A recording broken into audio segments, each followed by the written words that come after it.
Today on the Everything 80s podcast, it's Hulk Hogan's Rock and Wrestling. And what you gonna do when Hulkamania and the largest arms in the world run wild on you?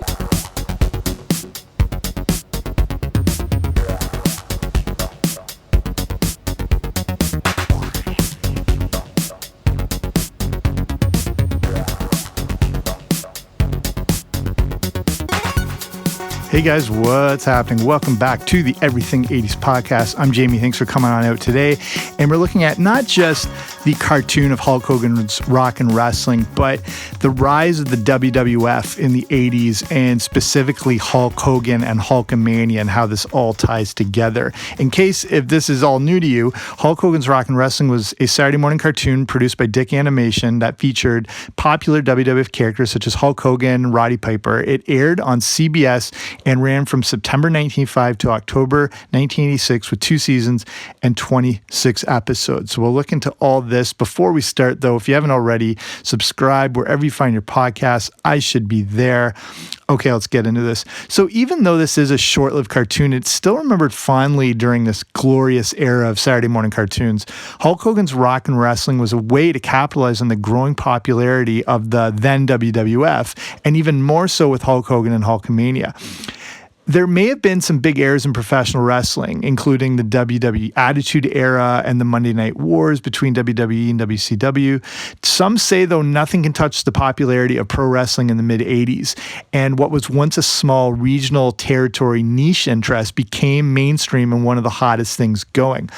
The WWE and Titan Industries that controlled it probably thought they had reached their pinnacle at this point in the 80s. Like, they had no idea where this thing was going to go. But probably to them, they thought they must, have to strike while the iron is hot, and they put out as much content as possible. And this included a Saturday morning cartoon.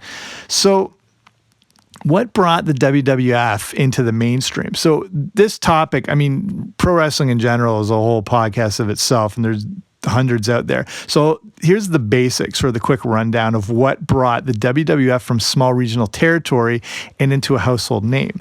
So in the 70s, North America was basically divided up into 30 or so wrestling territories, such as ones like Mid-South Wrestling or Stampede Wrestling here in Canada with the Hart family.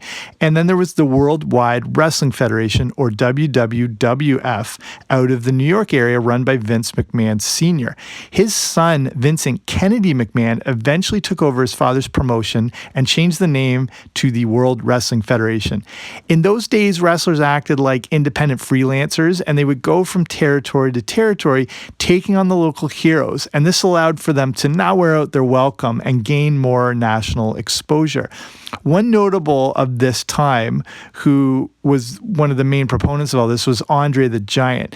He would act like an attraction in every territory he went. Since he didn't remain based in one, it was a big deal when he would show up in another area, as it would only be for a short time, and you might not even see him again for another year. There was no national cable syndication. There's no internet. There was no way to see these people unless they physically showed up in your town. Another guy that would do this was Terry Bollea, who went by various names as Terry Boulder and Sterling Gold. He had a different look than other wrestlers with his golden blonde hair, giant physique, and tan skin, and he caught the eye of Vince McMahon Jr. McMahon knew he had something special with Bollea and brought him on board while also picking up some well-established characters from other territories. He knew he had a better product than the other small territories, and he wanted to take all of them on by going national. He started to secure TV rights and the very early process of distributing his program, which infuriated the other territory owners. This was just seen as blasphemy. You do not encroach on the other territories. But it worked. McMahon had taken the now named Hulk Hogan and shaped him to become a massive attraction, and he was now getting mainstream attention. And this leads us to the rock and wrestling connection. And if you grew up in the 80s, or if you were older in the early 80s, you probably remember this very well. A new upstart television network called MTV had come out in the early 80s and was now becoming a pop phenomenon. It was changing the way we consumed music. It had launched new artists like Madonna, and it was now part of the public consciousness. And I have a whole episode on the history of MTV you should go back and check out. It's a good one. McMahon saw this new evolution in music as the perfect way to showcase his wrestling product, and the mix of rock and wrestling appeared to be the perfect marriage of music, action, and entertainment. Crossover work started to be done, most notably involving Cyndi Lauper. Her video for Girls Just Wanna Have Fun featured WWF manager Captain Lou Albano, and Lauper would be an asset in giving the WWF more exposure and let them appear in front of a whole new audience. This would also lead to some other cross-promotional events, most notably the Brawl to End It All, which took place on July 23rd, 1984. This was a WWF event that was broadcast live on MTV, and the theme of the event was taken from the fictional storyline of the Girls Just Want to Have Fun music video. In the video, Captain Lou is an overly protective figure, and the story continues into quote-unquote real life, where his sexism annoyed Lauper to no end. The focus on the event would have WWF women's wrestler Wendy Richter represent Lauper, who would take on the fabulous Moolah, who was managed by Captain Lou. The event would also feature other WWF wrestlers, exposing them to an audience that had never seen them before. But only the final match was going to be broadcast on MTV. But the whole thing worked. The Brawl to End It All was a massive hit and scored a 9.0 rating, making it the most watched show in MTV history. So now they got to keep this momentum going. And Vince McMahon is like the modern day P.T. Barnum of Barnum and Bailey's circus, and he's a master promoter and marketer. Thanks to the success of the Brawl to End It All, another event was developed called the War to Settle the Score. The whole WWF MTV connection was now officially called the Rock and Wrestling Connection. And the War to Settle the Score would carry the momentum of the first event. This time, Captain Lou and Lauper had reconciled, and during an event, they were both attacked by Rowdy Roddy Piper, who would be thwarted by the newly growing stalwart of the WWF, Hulk Hogan. This would lead to Hogan facing Piper for the WWF Championship at the live event that took place at Madison Square Garden on February 18th, 1985. The card featured many other matches, but Hogan versus Piper would be the one that aired live on MTV, and the whole country got their first real look at Hulk Hogan. Hogan would win by disqualification, as the match was interfered with by Cowboy Bob Orton and Paul Mr. Wonderful Orndorff. If you're a WWF fan, you can see where this is going. Sitting at ringside, and who would help Hogan at the end of the match was TV celebrity Mr. T. This would set up and lead to the biggest event in pro wrestling history, WrestleMania 1. Built on the back of the War to Settle the Score, WrestleMania 1 was the most ambitious event in pro wrestling history. It would combine wrestling, music, and celebrities in a giant culmination held in Madison Square Garden on March 31st, 1985. The focus of the event would involve Mr. T and Hulk Hogan taking on Orton and Orndorff. This was the biggest gamble of Vince McMahon's career, and he threw everything he had into it, including an apparent second mortgage on his home that his wife was not aware of. It would also take advantage of a new technology called closed-circuit television, which means that people would watch the event live in a theater in their own city. It's funny to look back on this, but this was revolutionary at the time. And me personally, I would have given my life to go. But not only was I a bit too young, but closed circuit was crazy expensive. And if you're under 30, you probably have to ask your parents what closed circuit is. Basically, man invented fire, the wheel, and then closed circuit. That's how old that is. So WrestleMania 1 featured celebrities such as Muhammad Ali, Liberace, and of course Cyndi Lauper. This was basically throwing all your eggs into one basket, and it worked big time. The event was seen as a huge success, and around 1 million people watched it on closed circuit around the country. The event also propelled Hulk Hogan to even loftier heights. So how are they going to capitalize on this increase in popularity that he and the WWF had found themselves in? So this, means heading to Saturday morning cartoons. Not surprisingly, with an industry built on larger-than-life superheroes, the main audience for Hulk Hogan and the WWF were kids like me. This is when wrestling was still real to all of us, and we treated it almost like sports. This is years before the steroid scandal would hit. That you might have to look that one up if you're not familiar with it. But Hulk Hogan was this real superstar, and it was blurring this line between what was sports entertainment and what was sports. And the fact he appeared on the cover of Sports Illustrated, and I remember this at the time, I don't know if you do, if you're a wrestling fan, newspapers would actually print results of wrestling shows in the sports section like it was an actual event. Hulkamania was running wild. And the name Hulkamania was given by recently just passed away WWF announcer Howard Finkel, noting it was like Beatlemania. So, Hulkamania now is, and also that's why they named it WrestleMania, because of Beatlemania. So Hulkamania is going crazy all over the country. Children are encouraged to say their prayers and take their vitamins, which I continue to do to this day. The WWF decided to keep this kids-friendly approach by putting together a cartoon show that would air on Saturday mornings, also known as the Holy Grail of kids programming. It would be called Hulk Hogan's Rock and Wrestling, which would connect to the Rock and Wrestling Connection that had boosted their popularity in conjunction with MTV. The show would be produced by Dick Animation, which brought us shows like Inspector Gadget, among other things. The premise of the show would take the very basic approach that wrestlers had of good guys versus bad guys, and would feature Hulk Hogan leading the good guys against a group of rogue wrestlers led by Rowdy Roddy Piper. And if you know your wrestling, good guys are known as baby faces or faces, and bad guys are known as heels. This allowed the show to follow, like that basic cartoon trope as well of good versus bad, and, then putting both groups into wacky situations, which result in the good guys always coming out on top.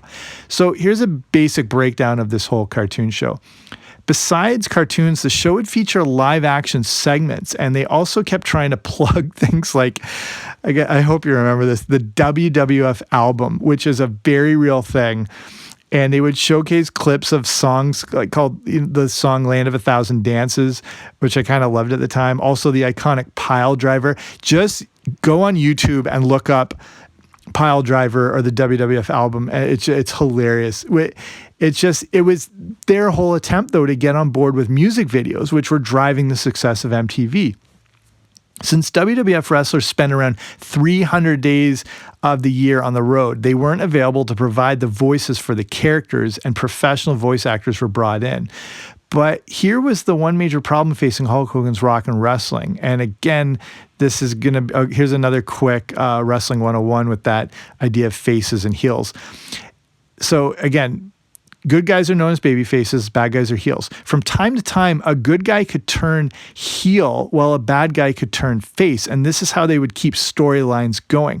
The plan with Hulk Hogan's Rock and Wrestling was that the cartoon would try to follow the storylines that were happening in the real-life WWF. The problem was the production time for each episode took so long, they had no way of staying up to date, which was causing some crossover issues. The biggest example of this is how Rowdy Roddy Piper was the main bad guy, and when the show debuted in the WWF, it ended up turning face, good guy. Same thing for Andre the Giant, who's one of the main good guys in the cartoon and in real life when it started, but he would end up turning heel not long after.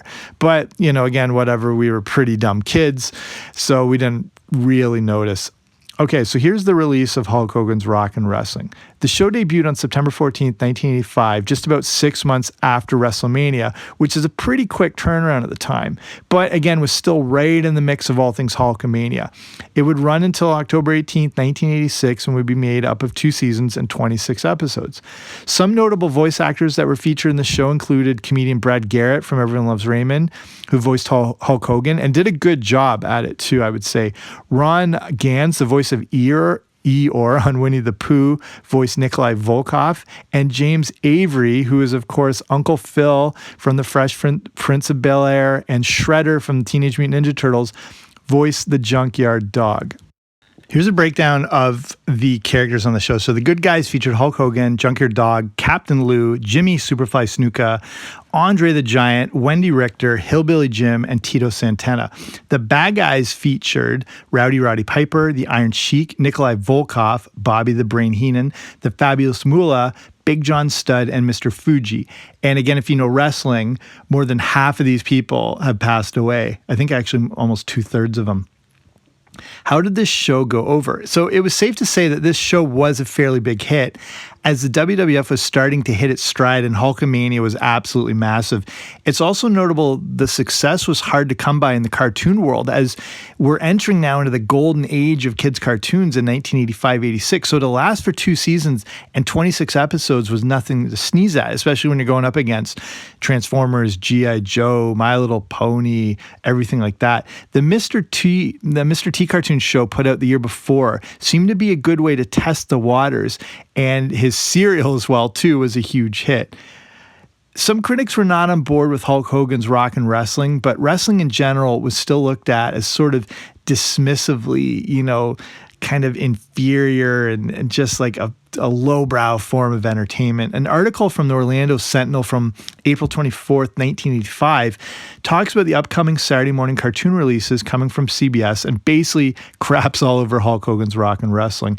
It was thought that basing a show on Hulk Hogan was ridiculous, as, quote, surely they could have found somebody a little more heroic around whom to construct a cartoon series, unquote. They clearly didn't see the massive impact that Hulk Hogan, Hulkamania, and the WWF would have on an entire generation of kids. It also wasn't a failure, as mentioned, as it lasted 2 seasons amidst, all that competition.